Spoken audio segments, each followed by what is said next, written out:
고맙습니다. 가정의 달 5월이 됐습니다. 어린이날, 어버이날, 이름 붙은 날들이 참 많은 그래서 이런저런 행사도 많이 있고 하여튼 분주하죠. 저는 부모님도 안 계시고 어린이도 없고 그래서 참 홀가분해요. 우리 전도사님이랑 얘기하다 보니까 우리 전도사님은 지금 어린이 둘을 잘 해야 되니까 5월달이 걱정이 많은 것 같아요. 저는 이제 다 키워서 진짜 홀가분합니다. 이게 다 무슨 뜻입니까? 우리 가정들이 다 아름다운 가정이 되고 또 우리 아이들이 씩씩하게 잘 자라나는 그런 뜻이겠지요. 아이들 잘 키워보자. 우리 가정들이 튼튼한 가정이 되게 하자. 그게 5월의 정신일 겁니다. 오늘 우리는 교육 문제가 우리 사회의 가장 큰 어떤 과제가 된 그런 시대를 살고 있습니다만 사실은 부모 자식 간 이 세대 간의 문제 그것은 우리 시대의 문제만은 아니었던 것 같아요. 오늘이나 바울이 살던 2000년 전이나 사실은 참 중요한 문제라는데 큰 차이가 없는 거죠. 우리가 아는 대로 이 에베소서라는 책은 옥중서신이 바울은 지금 감옥 속에 갇혀 있어요. 그런데 그 감옥 안에서조차 부모 자식 간의 문제, 아이들 교육 문제를 이 편지에 담고 있지 않습니까? 주 안에서 내 부모를 공경하고 내 자녀를 주의 훈계로 양육하라. 당시 이 교육 문제가 얼마나 심각한 또 교회의 중요한 관심사였는지를 잘 보여주는 대목인 거죠. 이 감옥 안에서 쓰는 편지는 사실은 이런 이야기 쓰는 건 조금 이색적이에요.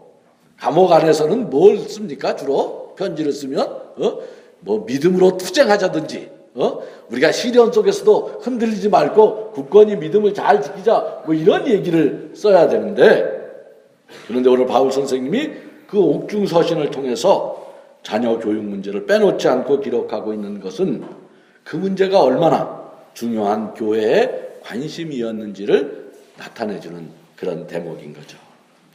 사실은 부모 자식 간의 문제, 세대 간의 문제는 지역과 시대를 넘어서 온 인류에게 언제나 큰 과제였고 한편으로는 골칫거리였어요.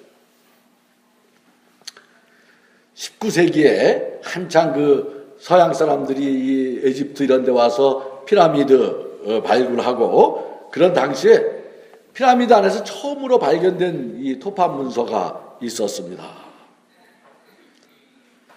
이 성형 문자를 그 당시에는 뭐 해독하는 능력이 없었기 때문에 정말 많은 학자들이 달라붙어서 고생하면서 해석해 냈다고 하지 않습니까? 학자들은 이 토판 문서에서 이 고대 에집트 문명을 풀 무슨 위대한 어떤 문구가 들어있을 거다. 대단한 기록이 거기 담겨져 있을 거다. 그렇게 해서 정말 밤을 새가면서 노력해갖고 그 문서를 해독했지요. 그런데 거기 적혀있는 내용이 요즘 아이들은 이해하기 힘들어 그런 내용이었다는 거예요. 요즘 애들은 왜 그래? 그게 한 주전 18세기 뭐 플러스 마이너스니까 지금부터 약 3,500년에서 4,000년 전에도 같은 문제를 안고 인류는 고민하고 있었던 거예요.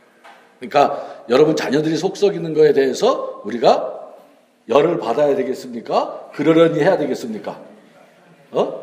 그 인간이 존재하는 한 계속 그런 거예요. 그러니까 아이들이 속 썩이는 거에 대해서 너무 거기다가 신경을 뺏기면 몸에 안 좋아요.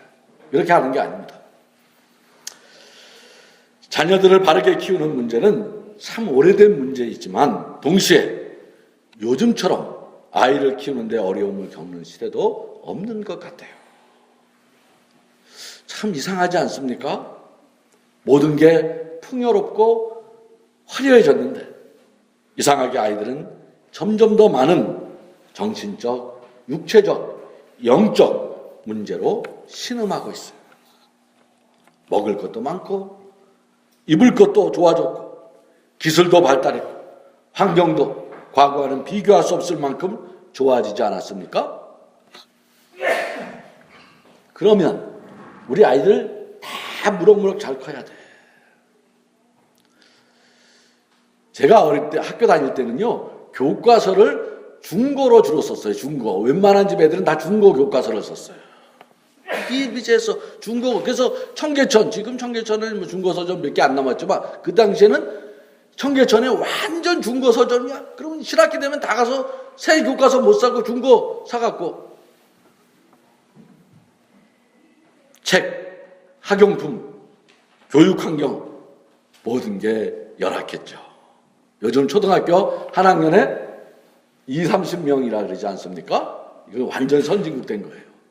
제가 다닐 때는 80명에서 100명이었어요. 2부제 심지어는 3부제 수업도 있었어요. 저는 60년대 도남초등학교라는 데를 다녔는데 그 당시 서울로 사람들이 막 밀려오던 때 아니에요? 그 막 서울로 밀려. 그래서 전교생이 제가 다니는 그 학교 전교생이 10,000명이라 그랬어요. 초등학교에서 그때 국민학교였죠. 국민학교 중에서 숭덕초등학교랑 도남초등학교가 세계에서 제일 큰 초등학교를 랭킹 1, 2위를 다툰다. 확인되지 않았어요. 그러나 사람들이 모여서 그런 얘기를 했어요. 초등학교 중에서 세계 랭킹 1, 2위다.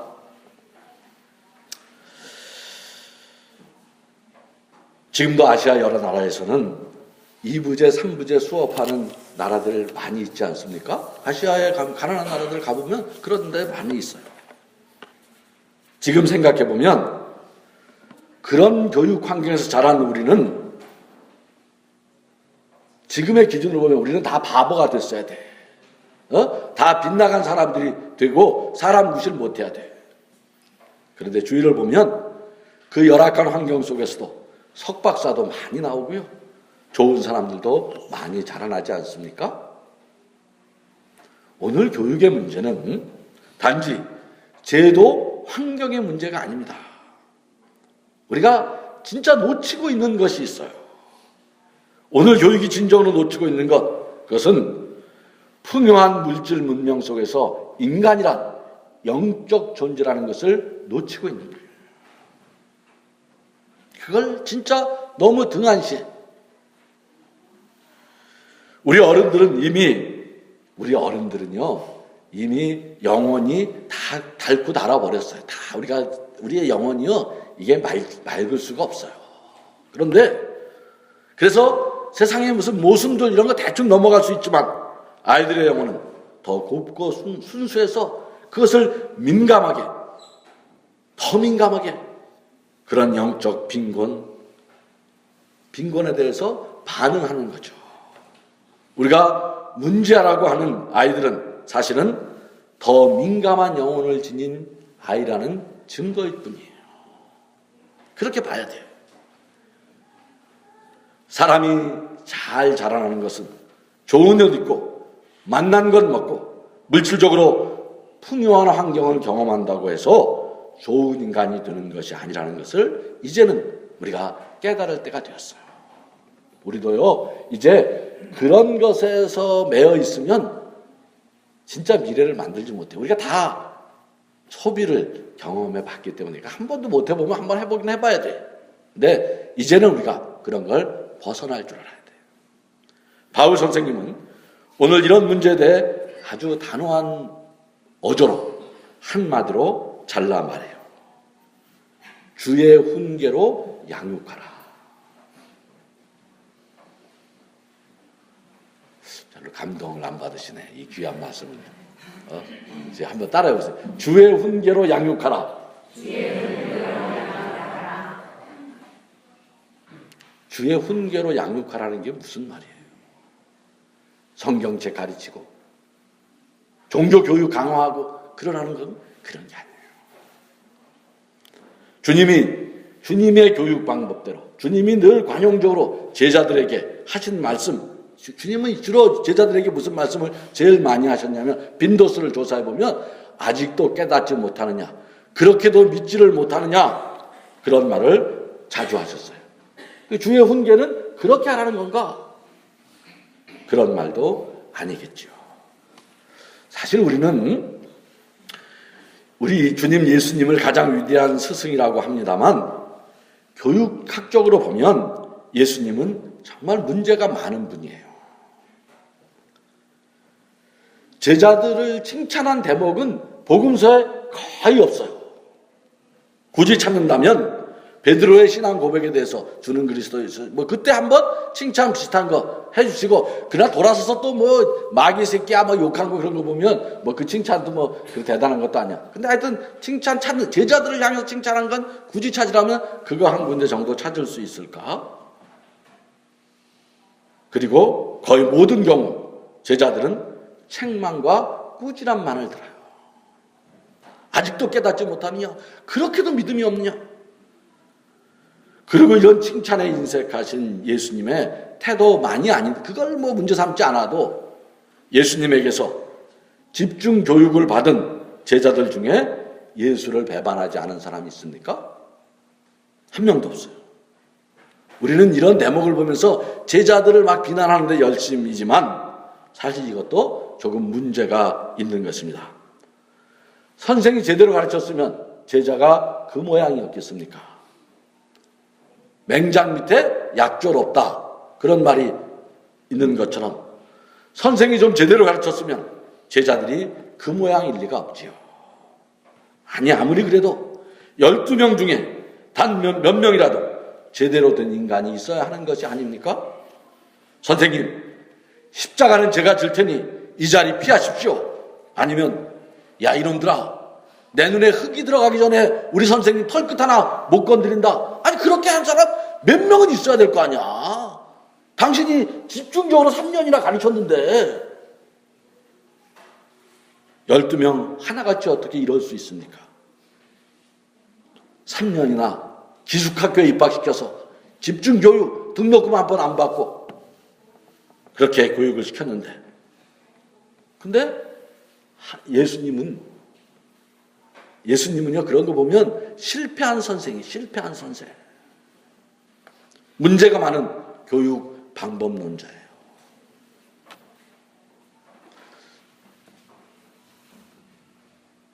아니, 당신이 그렇게 가르치고선, 아니, 몇 명이라도 12명 중에 좀 변별한 사람이 있어야 될 거 아니야.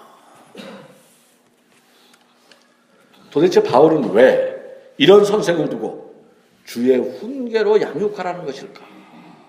도대체 주의 훈계란 무엇인가? 우리가 이것을 다시 물어야 돼요. 그냥 성경 지식 외거나 무슨 교리 교육 받거나 그런 거 하자는 게 아니에요. 주의 훈계란 진짜 주님이 우리를 구원하신 방식대로 하라는 거예요. 주의 훈계란 이런저런 말로 하는 교육을 말하는 것이 아니에요. 그것은 바로 바울이 지금 감옥에서조차 당당하고 자유스러울 수 있었던 그분을 통한 사랑의 경험, 그의 지신 십자가를 통해 맛보았던 예수의 진실, 그 희생과 헌신을 말하는 거예요. 바울이 오직 주의 훈계로 양육하라고 하는 것은 우리 보고 이런저런 종교 교육을 주문하는 것이 아니라 그분이 십자가에 달려서 보여주셨던 그 피 묻은 십자가의 사랑을 말하는 것이에요. 시인 김정환은 이 사실을 이렇게 노래하고 있어요. 그대의 죽음은 우리를 다시 한번 진실과 피의 관계에 대해서 경악해 합니다. 우리는 봅니다. 왜 진실은 피 묻은 진실이어야 하는가를. 그대가 죽음으로 증거한 것은 이 시대에 보이지 않는 속박, 그대가 죽음으로 우리는 새삼 눈을 뜨고 놀래 눈으로 주위를 둘러봅니다. 그대의 죽음으로 우리는 불안을 얻었지만 그대의 죽음으로 우리는 좀 더 사람다워지기 위한 사랑을 얻었습니다.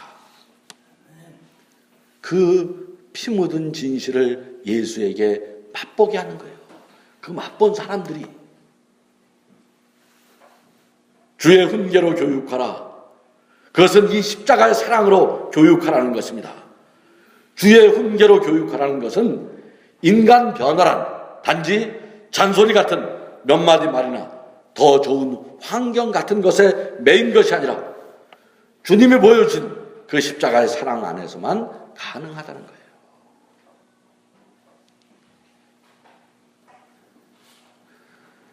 이것 없이 아무리 많은 교육, 아무리 많은 지식을 쌓으면 쌓을수록 인간의 삶은 한 발짝도 진보하는 게 아니라는 거예요.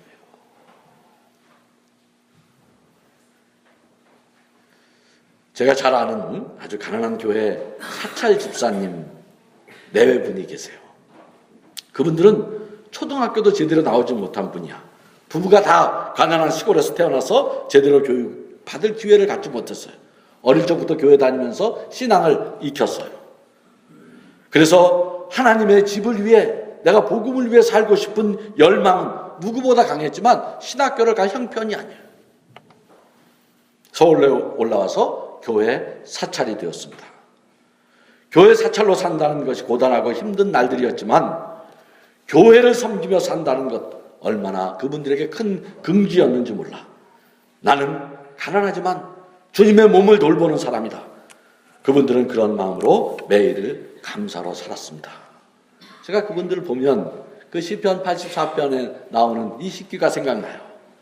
주의 궁정에서의 한 날이 다른 곳에서의 첫날보다 나은즉 악인의 장막에 사는 것보다 내 하나님의 성전 문지기로 있는 것이 좋사오니. 그분들 볼 때마다 그 식구가 생각이 나. 어떻게 저 일을 저렇게 할 수 있을까? 그런데 이분들의 신앙의 위기가 와요. 아이들이 자라면서 문제가 된 것이에요. 자신들은 얼마든지 교회를 위해서 희생할 수 있지만 아이들이 커가면서 여러 가지 문제에 봉착하게 되는 거예요. 첫 번째는 사찰 수입으로는 아이들 학원을 보낼 수도 없고, 그렇다고 자신들이 무식하니 제대로 숙제 같은 것을 도와줄 수도 없어 제대로 아이들을 뒷바라지 할 수 없는 것이 큰 문제였어요. 두 번째는 사찰 아이들이라는 것이, 사찰의 자식이라는 것이 자신들은 괜찮지만 아이들에게는 교회에서 당당하게 자랄 수 있는 환경이 아닌 것을 느낀 거예요. 무슨 말씀인지 이해가 되십니까? 그래서 어느 날 저를 조용히 찾아왔어요. 자기 교회 목사님이랑 상의하기가 어려운 문제 아닙니까? 그래서 좀 도와달라는 거예요. 어떻게 하면 좋겠냐는 거예요. 제가 말씀을 드렸습니다. 학원 보내지 마십시오. 나도 안 보내고 삽니다. 대신 당신들이 공부를 시작하십시오. 아이들에게 공부하라 그런 소리 하지 말고 당신들 부부가 함께 지금부터 공부를 시작하십시오. 당신들이 공부가 짧으니 처음에는 성경을 그냥 베껴 쓰는 것부터 시작하고, 더 열심히 성경을 보되 성경책만 보지 말고 좋은 신학책들도 더러더러 보면서 소설도 보고 그렇게 시간 나는 대로 공부를 하는. 이분들이 그렇게 했어요. 비록 자신들은 무식한 부모지만 말로 공부하라고 하지 않고 스스로 공부하는 모습 얼마나 소중한 것인지를 몸으로 보여주었습니다. 잠자는 시간을 쪼개가면서 스스로 여러 가지 책을 읽기 시작했습니다. 나중에 제가 들어보니까 매일 그 바쁜 교회 일과 마치고 새벽 2시까지 공부했다 그래요. 어떻게 되었겠습니까? 아들들이 우리나라 최고 명문 의대를 나와 지금 의사를 잘하고 있어요. 하나는 서울의 대학병원에, 하나는 부산에 있어요. 사실은요, 이런 예는 밤을 새워 말해도 모자랄 만큼 수없이 많습니다. 좋은 대학 가고 좋은 직장 갖는 것, 그런 해피엔딩을 말하자는 것이 아니에요. 좋은 대학 다니지 않고, 대학 가지 않고 묵묵히 사회를 위해 공부하는 아이들도 많이 있어요. 제 주위에.